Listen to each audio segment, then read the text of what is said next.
One thing you probably don't know about me is that I grew up a very shy kid to the point where I couldn't talk to someone to save my life.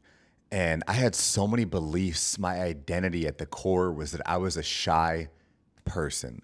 And what would happen is that I was stuck in a confirmation bias. I would want to talk to a girl that I found attractive. I wouldn't do it. And I would justify in my head, well, that's just because I'm shy. And the most powerful words in the English language are whatever follows the two words I am. Because when you say that you are something, I am a diabetic versus I have diabetes, it's completely different. You're associated at the identity level with something having you, not you having it. And so I could say I feel shy, but by me saying I am shy, it's a completely different describing. And that is why our words don't just describe the situation, it creates the situation. And oftentimes it creates the identity. We have so many beliefs and values, things in our subconscious mind that have been suppressed since we were younger that are keeping us stuck. I've coached thousands of salespeople, and so often, more than I even imagine, salespeople had these deep ingrained beliefs that talking about money was wrong. They were great communicators, but when it came time to ask for the money, their voice would get shaky. They would stutter in these moments. And what I found is that when you are working in an environment where you're talking about things that to the normal world can be uncomfortable, talking about money, talking about finances, asking for someone's social, asking for their bank account, all these things, it's not you needing to deliver these words in a way that just sounds so perfect or you're reading on a script. It's what is the identity portion of what you're saying, meaning who do you hold yourself to be at the core level? What have you heard your parents talk about growing up? If you hear things like you're never supposed to ask your friends or that your friends' parents how much money they make, these become deep subconscious beliefs that now when you have to ask someone about money, it becomes very hard. And when I do my sales consulting, one of the questions that I ask is how much money are you looking to make and what are you currently at? I need to know this to understand how wide of a gap we have to close in on to make this coaching worth it for them. But if I was afraid to ask that, I wouldn't get the answers that I need and I would be living from a place of fear. So often we're in this place that our fears are dictating what we say or what we don't say. Maybe you've been someone who's found someone attractive. Maybe you saw a celebrity in person. Maybe you saw someone you just wanted to network with, but your mind was stopping you. This is all the beliefs, the identities that you hold as a quote unquote salesperson. And it's absolutely wild because so many people, they're not looking at this kind of work to be done. They're looking at how do I overcome the objections? How do I get the script that's going to be closing six figures in business? Sure, that stuff is cool and it's definitely helpful, but it's sort of like until you can give someone the why, all the what doesn't matter. The why is why do you think this way? The what is just the content of what you're talking about. So me growing up as a shy kid, man, I remember there was this one girl that I wanted to talk to. I had the biggest crush on my freshman year, and it was absolutely crazy. And I'll give you guys a story of this real quickly.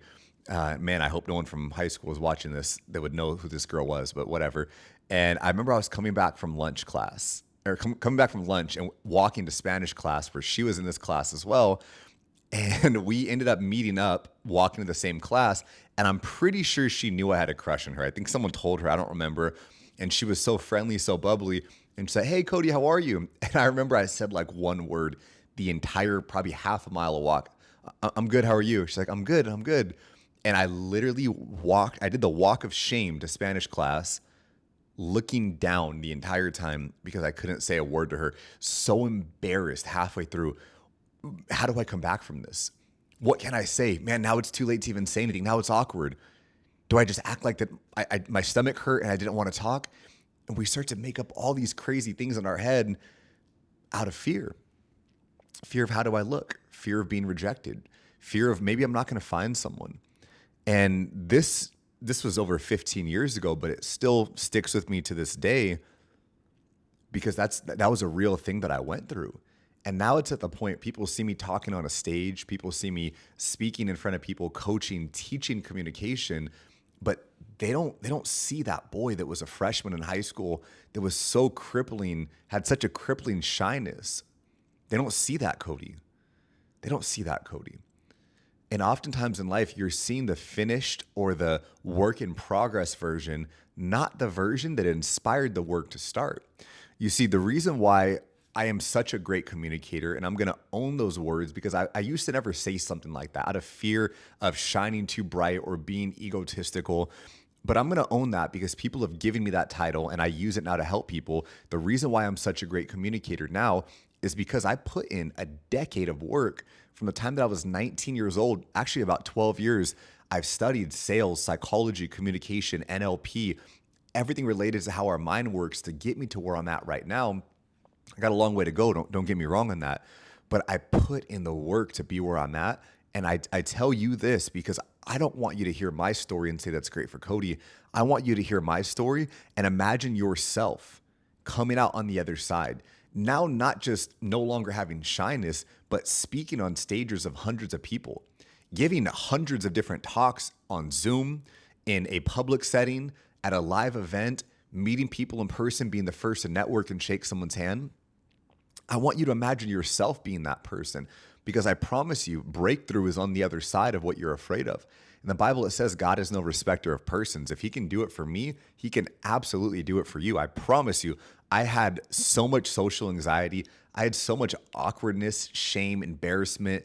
And I was just someone who was shy. That was my identity. Even when my mother's parents or my mother's friends would come over that were older, not even the same age range, girls, guys, I couldn't say anything. I couldn't think of the words to say. And if you're in that situation right now, I want to let you know that you can change. Neuroplasticity is showing us that our brains are always evolving. But if you're holding on to that story, you're going to remain that person. So I want you to see your story sort of like an old record player. And I want you to imagine getting like a pen and just scratching that record player right down the middle, that record, to where now it screeches every time that it tries to tell that story about you being shy. And now you start to recreate a new empowering identity. So if this speaks to you, one of my missions is to help the person that I used to be. If this speaks to you, I want to work with you on a one-to-one setting. I want to go very deep into your beliefs, your values, your identity. I want to help teach you effective communication and human behavior, why we do what we do, how to understand other people, and how to communicate effectively, and help you craft a story that's going to make you powerful in life and in business.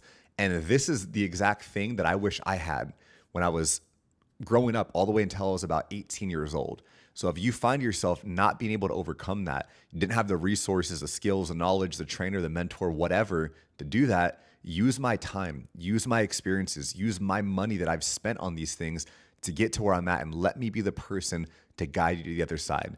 If that's something you want to dive deeper into, message me on Instagram. There's probably going to be a link in my bio. You can schedule a call directly with me. My time is valuable. It's not going to be free, obviously. This is something I charge for. This is my coaching work, and I know it works. If that's you, I'd love to hear from you. Bye-bye.